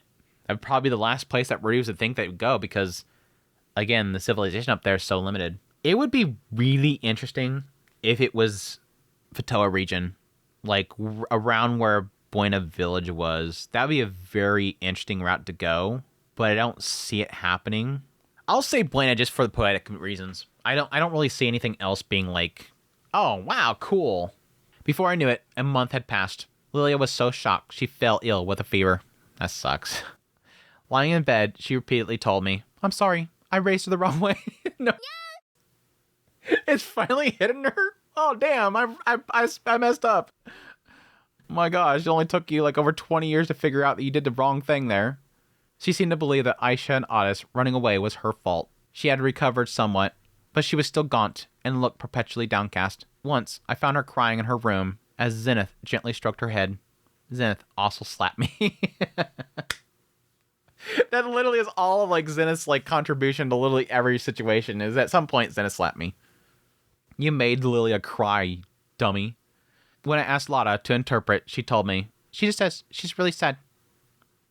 Surprisingly, Zenith seemed to approve of Aisha and Otis's relationship. Is that what that means? I hadn't expected her to be against it, but then again, from her perspective, the world might look a little different. Maybe that's why she could see it as something to be happy about. Sylvie blamed herself, saying, if I hadn't pressured her so much. Even so, she picked up Aisha and Lilia's workload, making sure things kept running smoothly. She wasn't part of the search.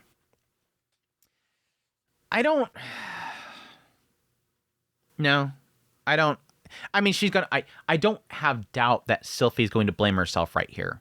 I just don't agree with her. It makes sense why she would, but it's totally not founded.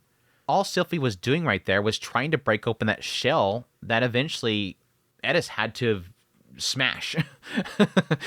Like, Sylvie was trying to find some crack in that shell that Aisha had, and then freaking Edis just freaking stuck a fist through it. Nothing there was her specifically causing a problem. She was just trying to find out where the fault was. It's Rudius in the end that breaks it.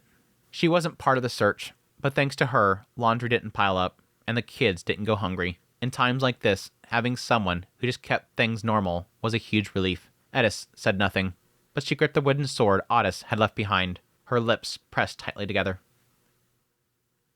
I'm surprised she's not out searching like crazy right now.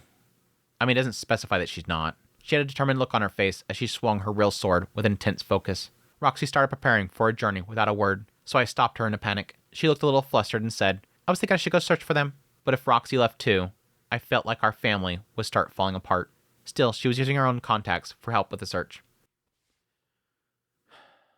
It didn't imply that she got some additional information with that conversation. Again, it was simply her saying, I'm here if you need to talk to somebody, and then presumably they just left. I don't know that they established a form of communication, but I guess she could use her own methods to find them, her own contacts from her adventuring days. And yes, technically from the displacement incident, she traveled the world and talked to a lot of people looking for, Rudius and whatnot. But there's a side of me that almost wonders if she knows where they're at and goes there to sort of just be eyes on them for a while. I let them go, but I'll keep an eye on them. I don't know. The children all looked worried. Lotta didn't show it on her face or in her actions, but she played fewer pranks than usual. It's so sad that the only way to know if Lotta is affected by things is that she's not pranking. Sieg, normally a chatterbox, had grown quiet at home. Interesting that they haven't implied the fact that Lotta or Sieg told them that Roxy let them go. Rudius hasn't implied that he knew.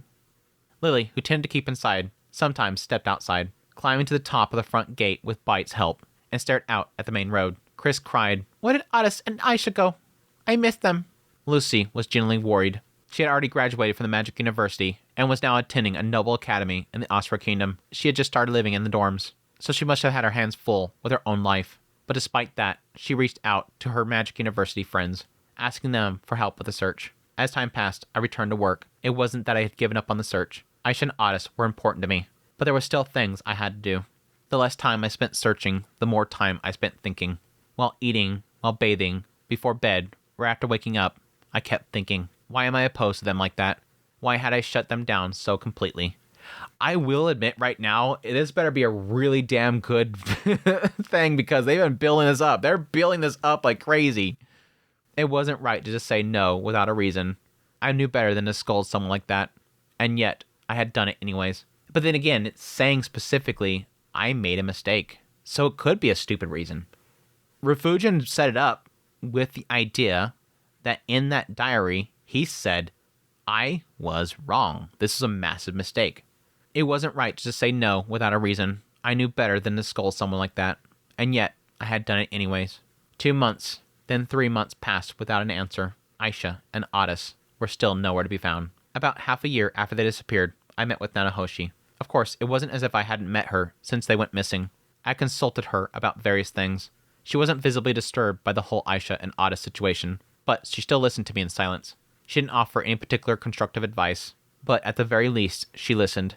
That meant a lot to me. But that day, for the first time in a while, I talked about something else. My past life. It was just some idle chatter. I wonder if he's going to get into what they apparently changed with the opening segment of the series. What he was watching on his TV when they walked in to kick him out of the house. That would be a very interesting thing to connect there because, again, there's an aspect of age difference. It was just some idle chatter about a takoyaki stand near where Nanahoshi used to live, an old place that had been around for a long time, where I used to stop by as a kid. I mentioned how I wanted to eat there again. That was all. And then, just as I was leaving, a memory resurfaced. Something from nearly 30 years ago. A day I could never forget. It was a memory from when I was born, before this life began. No, perhaps it was the true beginning. In other words, the day I died in my past life. I had siblings. My eldest brother was married. He had children, 2 daughters. They were Japanese. So they didn't resemble Norn or Aisha in the slightest, but their innocence was just the same. Since my brother lived nearby, he often stayed over at our parents' house with his wife and 2 daughters, and I took advantage of that. They is getting into it.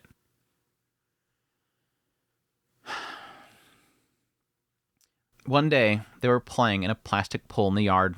My older brother was a photographer, and that day, he was taking pictures.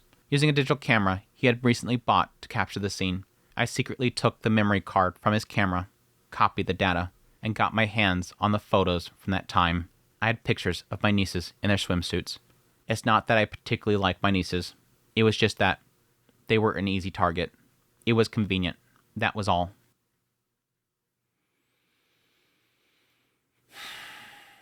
See, I thought that people were saying that it was like he hid a camera or something in a bathroom or something. I thought it was specifically a bathroom. Maybe I'm thinking that because of what the anime sort of portrays. If I remember correctly, the anime sort of portrays that there's a kid sitting in a bathroom, like on a bucket or something like that. And I think at the time I assumed it was probably him watching some sort of H or something like that of young characters. Anyways, and then that day, the day my father and mother died, I was using those photos. Either way, it's just like... Again, this is why I like this story so much, is that it starts off so nasty. Rudius, when it opens up the series, he is disgusting. And this is like going back to it, which implies this is maybe what he's seen, that when he's seen that Aisha had got with his son, he was seeing himself and Aisha going after something young? Is that what it is? Like, I feel disgust because it's reminding me of something disgusting I did to a young person, I can see that being something that will make him reject this even more, question mark. It was convenient. That was all. And then, that day, the day my father and mother died, I was using those photos, and my brother saw them. Yeah, kind of get the impression that somebody looked at it and wasn't too happy. That day, he must have still been willing to talk to me. He came to see me, to have a conversation. Maybe my sister and younger brother had come with the intention of beating me from the start, but not my big brother. Even though he had probably given up on me a long time ago, he wanted to give me one last chance. Now that our parents were gone, there was no one left to protect me. He wanted me to start over. He was willing to support me as much as he could. If, at that moment, I had sincerely decided to change, to restart my life, he would have helped me. That was the kind of person he was. He never truly gave up on me, not until the very end, until he saw those photos, until he realized what I was doing with them. And then, he snapped. Damn, Refugin. Thinking back, he was the first to hit me, not my sister, who despised me from the bottom of her heart, not my younger brother, who had come prepared with a bat, fully intending to beat me. It was my big brother. I can't imagine the absolute disgust that guy had.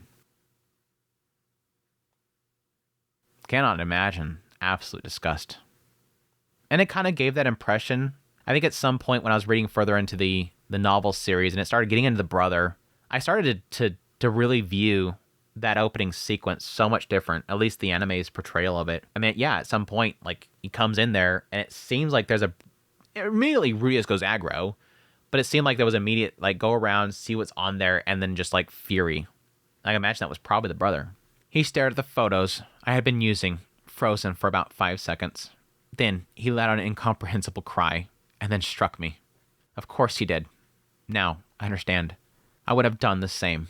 I had used his beloved children as sexual outlet. If me of today had been in his place at that moment, I would have hit the old me without hesitation. So that's what this was. I was my brother that day. But Aisha was a woman. Unlike me, she had lived an earnest life, working hard and fulfilling her responsibility, but it doesn't change it. I really hope this connects it right, but this is starting to break. It made sense at the beginning, but now it's starting to break. Aisha's not me, though.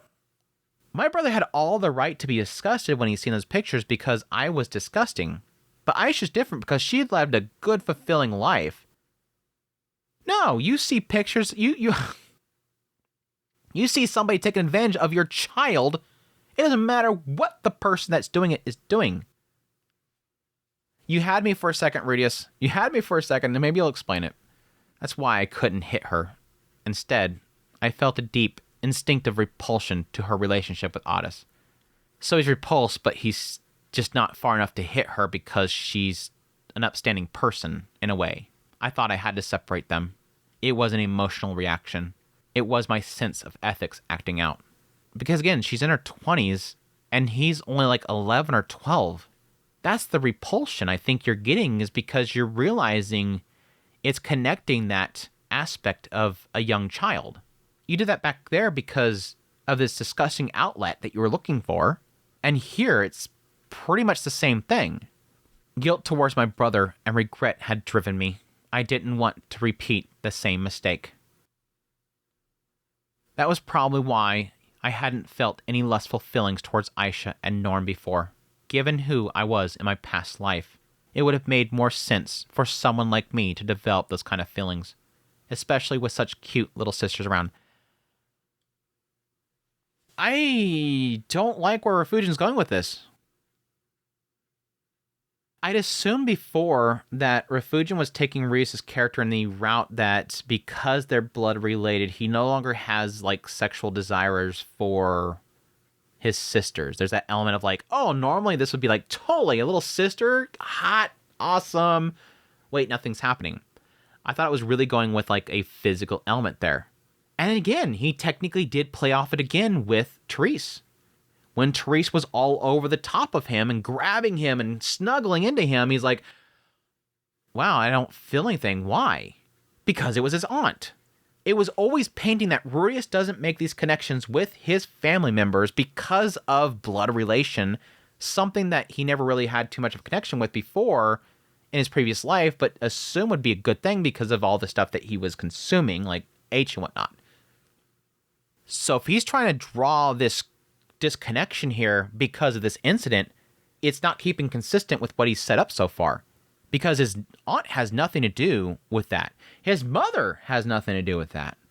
Unless it's just strictly family is that disconnect that he's having is strictly just family. Not young family, just strictly family's disconnection because of this incident. I don't know. Guilt towards my brother and regret had driven me. I didn't want to repeat the same mistake. That was probably why I hadn't felt lustful feelings towards Aisha and Norm before. Given who I was in my past life, it would have made more sense for someone like me to develop those kind of feelings, especially with cute little sisters around. But that wasn't the same situation. It looked similar, but it was completely different. Aisha and Otis loved each other. It wasn't like I had been, sneaking around and stealing secret pictures like I did. They had taken their time to build a relationship. It's not the same, Rudius. This is another L moment for Rudius. I really don't like I don't like his logic with this situation. I really don't. Again, I like having a situation like this where I can disagree with Rudius. I know some people will take heat with this. I don't find a problem with this. I find it perfectly logical to look at what he's said so far and say, Rudius, no. This logic, I'm trying to understand his situation with his past life. Don't get me wrong there. It's simply how he's handling his viewpoint of this relationship. I don't agree. I don't agree. I would want to handle it differently, sure, but I don't agree with him viewing it this direction. It doesn't make sense to me. It looks similar, but it was completely different. Aisha and Otis loved each other. It wasn't like I had been sneaking around and stealing pictures like I did. They had taken their time to build a relationship.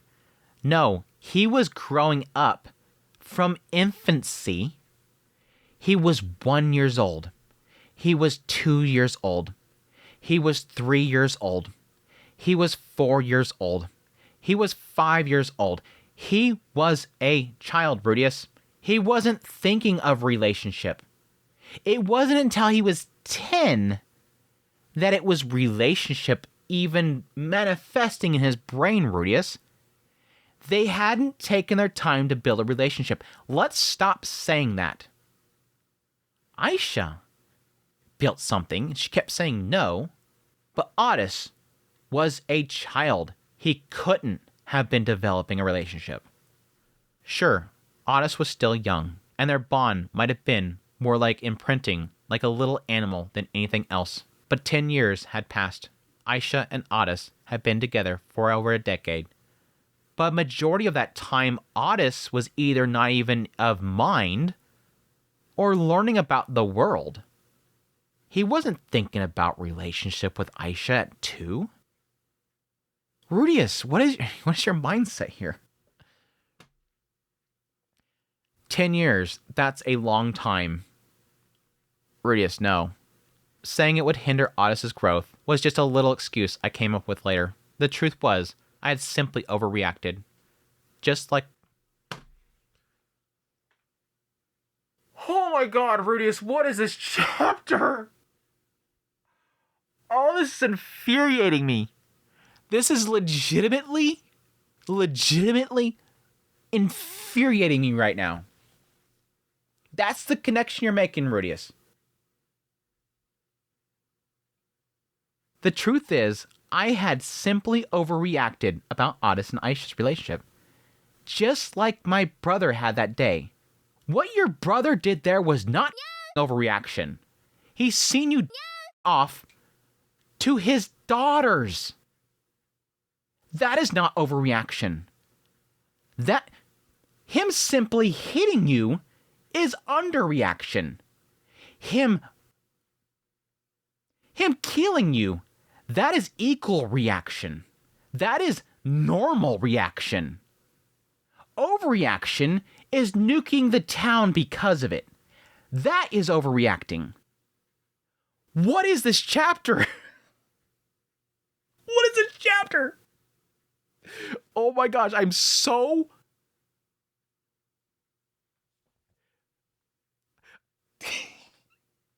Chapter 3's nothing on this chapter. I'm sorry, y'all. I'm crashing out right now. I'm waiting. I'm waiting for something to click, but it's making me more and more angry as I'm going through this.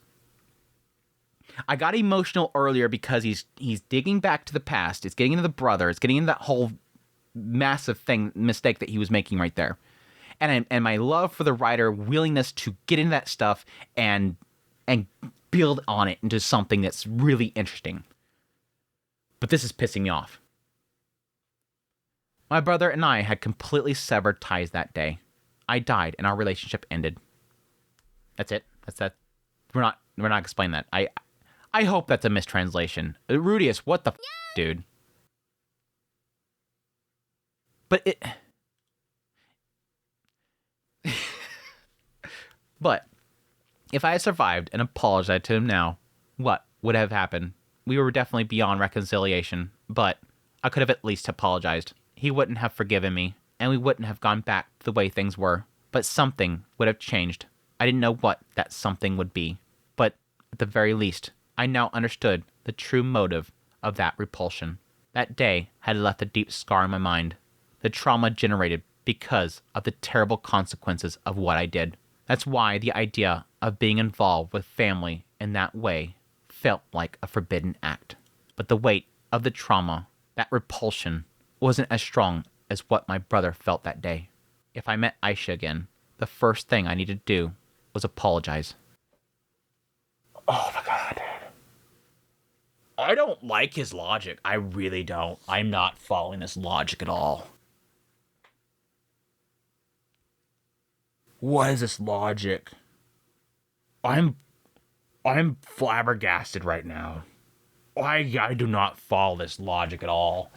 I'm curious if the chat's with me or against me right now. I've had times where I blow up on something and chat's just like, I don't get what you're getting at, Andrew, right here. What are you talking about? Am I alone on this one? Please, chat, help me. I feel like I'm an outsider of this book right now. Again, not that I'm against what the Rufujin's doing. I don't care. If Rudius wants to have a logical mindset here, go with it. I'm just trying to figure it out, and I don't think I can. I think this is legitimately a moment I cannot connect here and figure this out because it does not make sense to me. This is not clicking for me. At the very least, I now understood the true motive of the repulsion. That day had left a deep scar in my mind. The trauma generated because of the terrible consequences of what I did.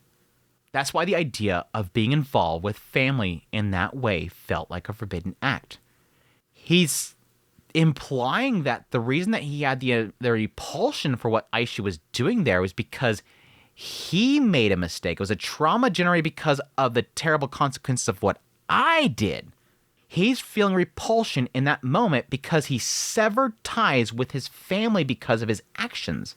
He was getting a repulsion in this moment because he was rejecting them, and it caused a severing with Aisha. That's where it feels like I want to think it's just the idea of what Aisha did was an act in which is going to cause a problem that reminds him of what happened back there. Aisha doing that reminds me of me back there and that severing.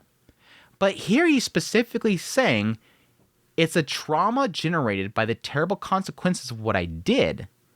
It's causing the severance. That day had left a deep scar in my mind. The trauma generated because of the terrible consequences of what I did. The consequences. The trauma because of the terrible consequences. It's been talking about the fact that caused him to be broken from his family. I had forcefully tried to separate them without even explaining why. I had to apologize for that first. If I met Aisha again, the first thing I needed to do was apologize. I don't agree. There's nothing to apologize for. You saying no is perfectly fine. I had forcibly tried to separate them without even explaining why. I had to apologize for that first. I yeah, I guess sort of. You don't have to apologize, but you could say, I want to give you an explanation. Please, let's talk. But you don't have to apologize for saying no. If I didn't, we wouldn't be able to talk. Nothing would begin. Being able to talk is the important thing, yes. But you don't have to apologize for saying no. Back at that meeting, Aisha had already apologized to me. I think in the moment, yeah, right there, she did technically at the very end. The earlier segment, I wouldn't believe. The earlier segment was manipulation. I think the later part was probably genuine. She asked me to tell her why I was against it. Then I had to go first. I had to apologize. And then I had to tell her about my past life. After that, we could discuss our future again. That this time, we could talk properly. Maybe we wouldn't reach a conclusion. But at the very least, I wouldn't try to force anything. For now, that was the answer I came to. A year passed since they left their letter. That was when we finally found them.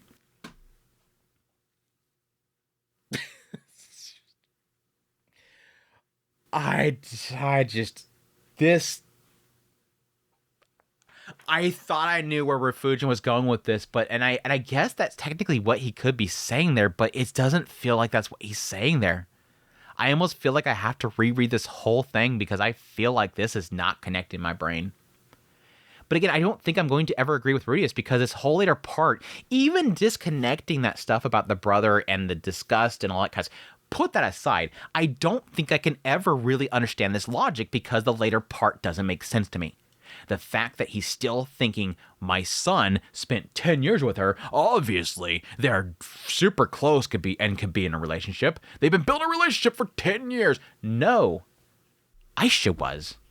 Otis was not. Otis was an infant. Otis was a child. He was not thinking about relationship with Aisha. Ugh.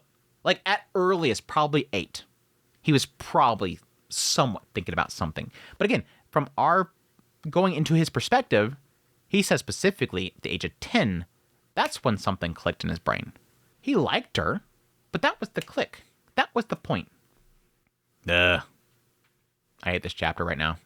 I don't know, maybe I need a week to cook on this. Maybe I can come back next week and I'll maybe possibly something will click in my brain for what he's saying here. Because again, this whole thing with the whole brother, which again, I sort of had hints that was what pretty much happened there. And again, I think some people were saying that there was something that was cut from the web novel to the night novel, was getting to specifically what he was looking at. It was literally like one of the initial things that really upsets a lot of people about what Rudius was doing in his past life and shuts him down on the series. Again, it was one of those things that is more fascinating to me because it does open the series with a very disgusting note. But sort of tying that in with this relationship is just not working for me. It works for me in the mindset of him realizing I did the same thing and something came from it, but in it allowing him to allow Aisha in that relationship, it doesn't click for me. It doesn't excuse it. It makes sense that it be a disgusting factor that pushes him away from this situation.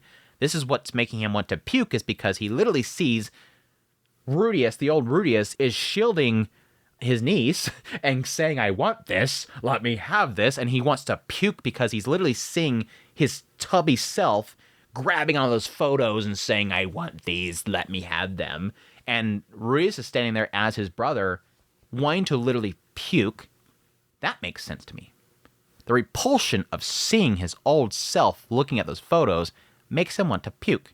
And again, to add on to it, I do love that we're now sitting here, like, literally retrospectively looking at his past life in that, what if that was my children in those photos? I would want to punch my brother too. I would want to beat the living snot out of them. And again, it connected it for a brief moment by saying, and I probably could have with Aisha, but I chose not to. Again, it made the connection. I'm in my brother's shoes right now, and I could have smacked Aisha, but I didn't. Why? Because she's grown up. She's not a deadbeat like me. I wouldn't do what my brother did because my brother did it because I was a deadbeat. No, it's because it's your children.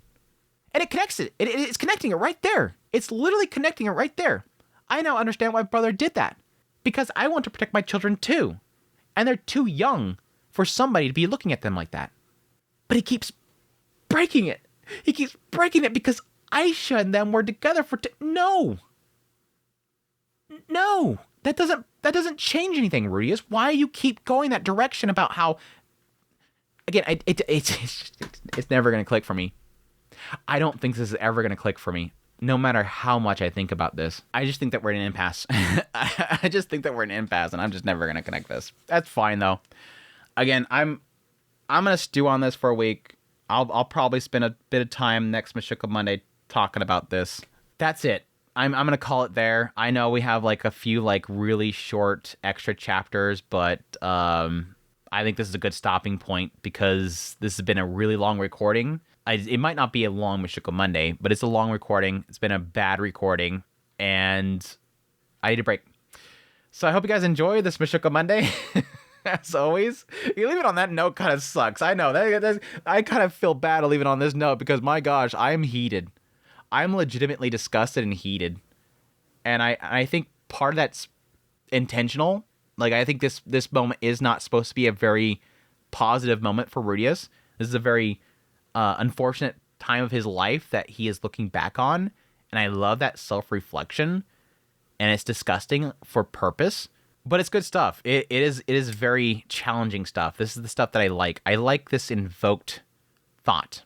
I like things that challenge you, and in some cases disgust you, but it challenges thought. I think things like this are important for people to be reminded where something is disgusting. He's legitimately pointing this stuff out as disgusting. Stuff that makes him repulsed. Stuff that made his brother repulsed. It's good to challenge thought. And this stuff does it in spades. And it's very unsettling. It's good stuff. Anyways, thank you guys for watching. Hope you guys enjoy this Mushoku Monday. As always, thank you guys so much, chat. Are you guys still here? Are you guys with me? Chat. Thank you guys for your support, your kind words. I'm gonna need some support this week. I might DM some people. Like this is gonna need some help. It's gonna need some help. But anyways, I'm losing focus here. Thank you, chat. Thank you, chat, for your support, your kind words, all that stuff. Thank you. And yes, greatly appreciate by support channel monetarily through Patreon tips, links, super thanks, memberships, all that stuff. Thank you guys so much. You guys are absolutely amazing. But until the next Mushoku Monday. You'll take care.